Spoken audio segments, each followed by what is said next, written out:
Mohammed bin Salman's rise was not gradual, diplomatic, or cautious. It was fast, direct, and almost shocking in a system known for slow consensus among royal family elders. In a country where power traditionally passed through generations of senior princes, MBS broke the pattern completely. In just a few years, he moved from relative obscurity to becoming the most powerful decision-maker in Saudi Arabia. By his early 30s, he was overseeing defense, economic planning, oil policy, and internal security. These weren't symbolic roles.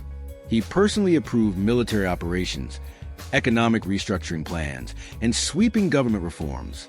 Advisors became implementers, not decision-makers. Authority no longer flowed through layers of royal consensus. It flowed through one office. Foreign diplomats quickly noticed a change.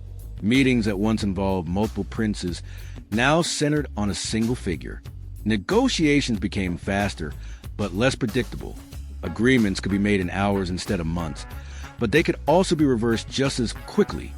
For allies, this concentration of power was impressive. For critics, it was alarming. A system built on balance had been replaced with speed. And speed in global politics can be either revolutionary or reckless depending on who controls it. This rapid consolidation signaled something new. Saudi Arabia was no longer governed by tradition alone. It was being reshaped by ambition. And when one man holds that much authority, the entire world pays attention.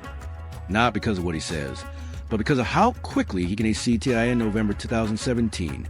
Saudi Arabia experienced a night that permanently altered its internal power structure. Dozens of princes, billionaires, and high-ranking officials were summoned to Riyadh's Ritz-Carlton Hotel. Many believed they were attending meetings. Instead, they were detained. Phones were confiscated. Guards replaced hotel staff. Doors that once symbolized luxury became barriers of confinement. The message was immediate and unmistakable. Status no longer guaranteed safety. The government described the operation as an anti-corruption campaign, citing years of financial abuse and misuse of public funds. Billions of dollars were reportedly recovered. But beyond the financial aspect, the arrest served a deeper purpose. Power realignment, and no royal family member had ever moved so decisively against elite insiders. For decades, internal disputes were handled quietly to preserve unity. This time, the process was public, swift, and uncompromising. International leaders watched closely. Some praised the boldness. Others questioned the lack of transparent legal process. But everyone understood the implication. Resistance within the system was over.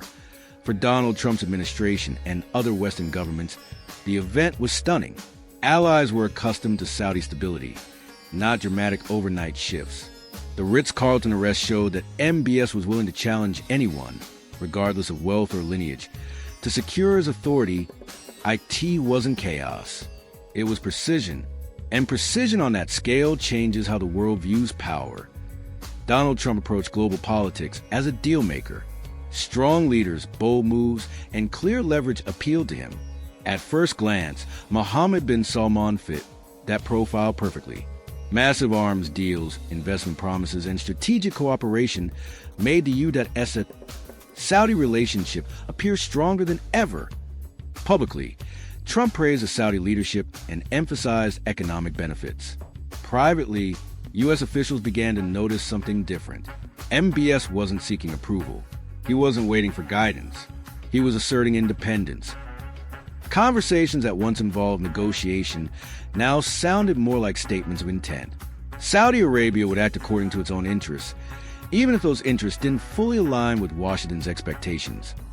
Trump, known for dominating negotiations, reportedly recognized that MBS was not a subordinate ally. He was a parallel power, young, confident, and unafraid of global backlash. That realization carried weight. The traditional dynamic had shifted. Saudi Arabia was no longer simply reacting to U.S. policy in the Middle East. It was shaping it. Decisions on oil production, regional conflicts, and global investments increasingly reflected Riyadh's priorities, not Washington's. For Trump, this was both admirable and unsettling. He respected strength, but he also understood leverage, and MBS had plenty of it. That balance, mutual benefit mixed with strategic caution, defined their relationship. It was not friendship. It was power recognizing power. Oil is more than a resource. It is influence. And Saudi Arabia holds the most powerful switch in the global energy system that a single announcement from Riyadh can raise fuel prices worldwide, affect inflation, and shift political fortunes across continents. Mohammed bin Salman understood this leverage early and used it strategically. Production cuts, output increases, and long-term energy planning became tools of negotiation. Sometimes these moves aligned with Western interests. Other times, they didn't. What mattered was that Saudi Arabia made decisions based on its own calculations. This independence unsettled many global leaders. For decades, energy policy was predictable. Now it was assertive. Beyond oil, Saudi wealth funds expanded aggressively into technology, sports, entertainment, and infrastructure across the globe. From Silicon Valley to European football clubs, Saudi capital appeared everywhere. Money created access. Access created influence. Influence created insulation from pressure. Criticism could be voiced, but consequences were limited. The world needed energy, stability, and investment.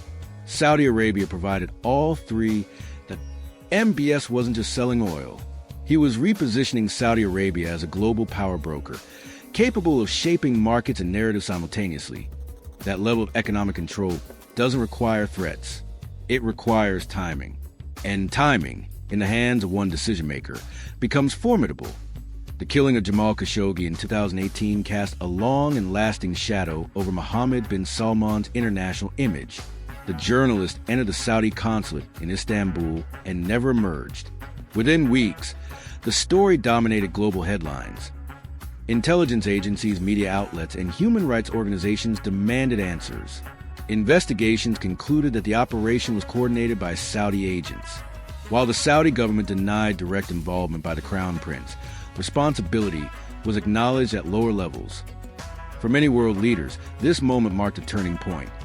The reformer narrative was replaced by serious moral and political questions. Meetings continued, but the tone changed. Handshakes became cautious. Statements became measured. Even close allies faced public pressure to distance themselves. Yet, complete disengagement never happened. Why? Because the world could not afford it. Saudi Arabia remained central to energy markets, regional security, and global investment. Governments criticized, sanctioned individuals, and issued warnings, but relationships endured. The Khashoggi case revealed the complexity of power. Accountability collided with necessity. Ethics collided with geopolitics. For MBS, the incident hardened his image. To supporters, he remained a strong leader protecting national interests. To critics, he symbolized unchecked authority. And once power reaches that level, perception becomes just as dangerous as reality.